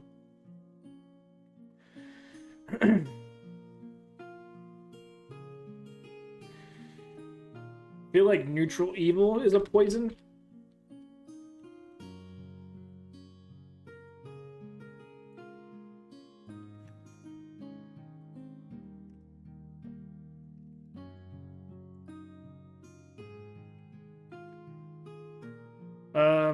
Chaotic good.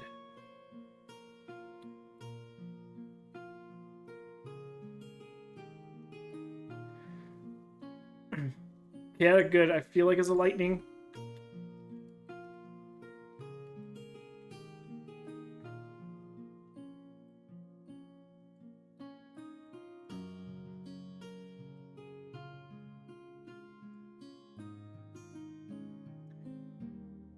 So if we want to do that, then we can do neutral evil's thunder.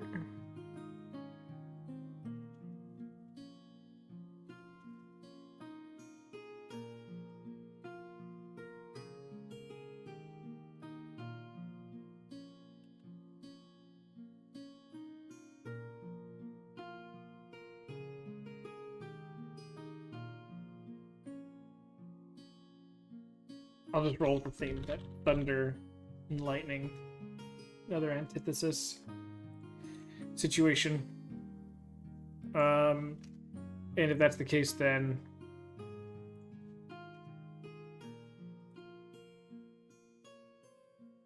we'll do psychic since.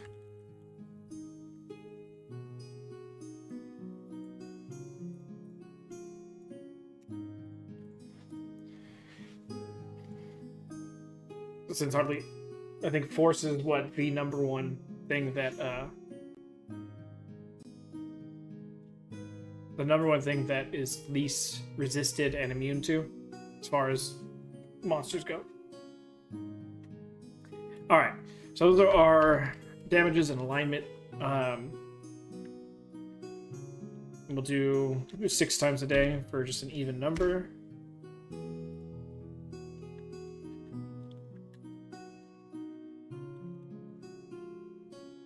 Six times a day, you can view your next shot.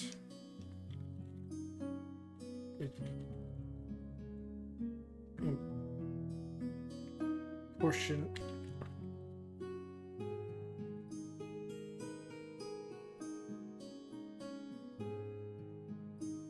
Yeah, it's a very, very small minority that are immune resistant to force. 6 times a day, you can view your next shot with a portion of your soul's power. On a hit, roll an extra 4d10.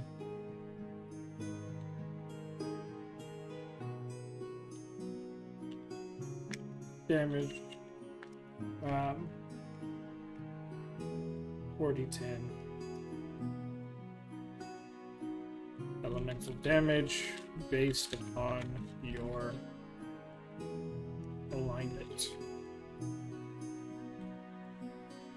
And I know I gotta do a special little thing with the d10 to make it rollable out of the description.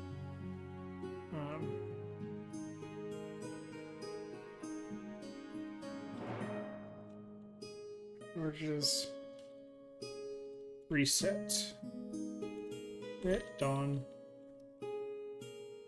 Actually, we'll do after a long rest.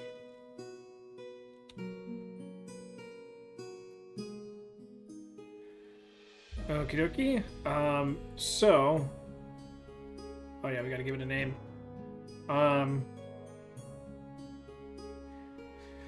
What should we name it?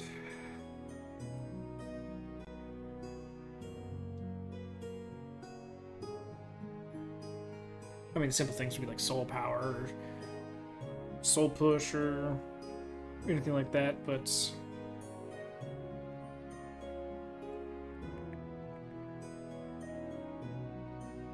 Solits. I like that one. One too many else. Solits it is. Alright. Save change. So now we do have to go down. Let's delete that.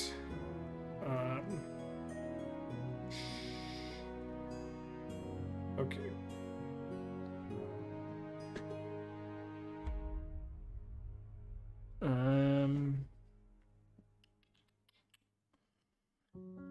It's not here, so that means no scaled effects, no modifiers, no spells.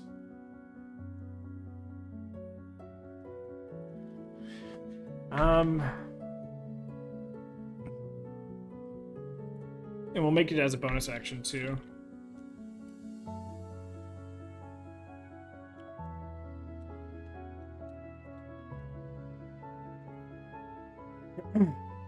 Especially with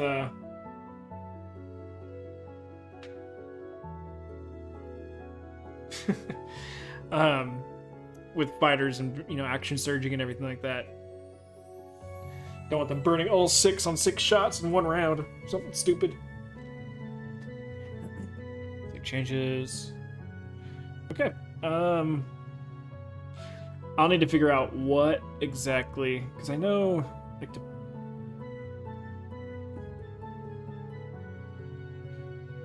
like, I'll have to make it all work. But we've got the general gist of it down.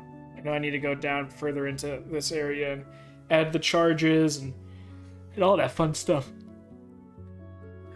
But I feel like that's a good place for us to stop. We pretty much did it, guys. Thank you very much for helping me out.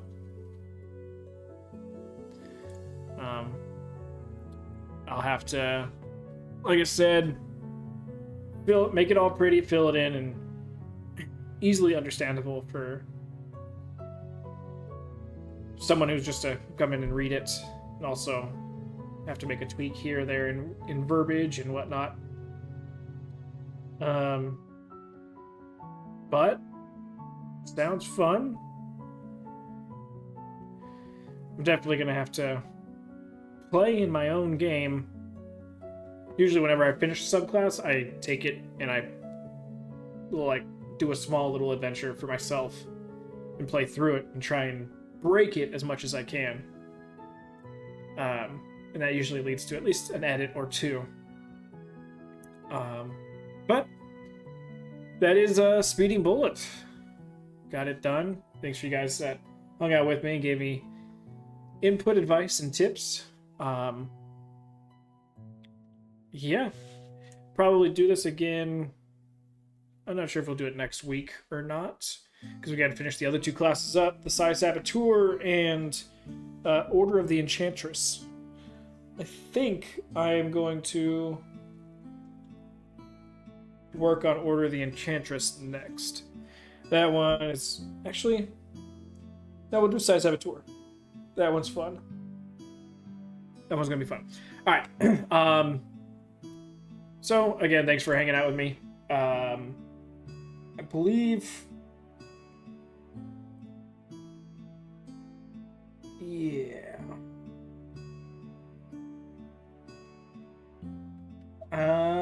Currently, right now, actually, if anyone is still interested in watching people play, Eartha Marsh or Sassy is currently streaming The Forest, where he screams like a little girl every now and then, and is currently in a room full of dead babies. Interesting. But nevertheless, thanks for hanging out with me, guys.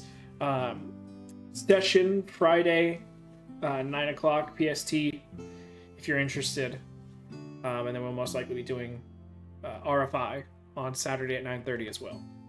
So, once again, thank you very much, and I shall leave you with our little outro. Have a wonderful night.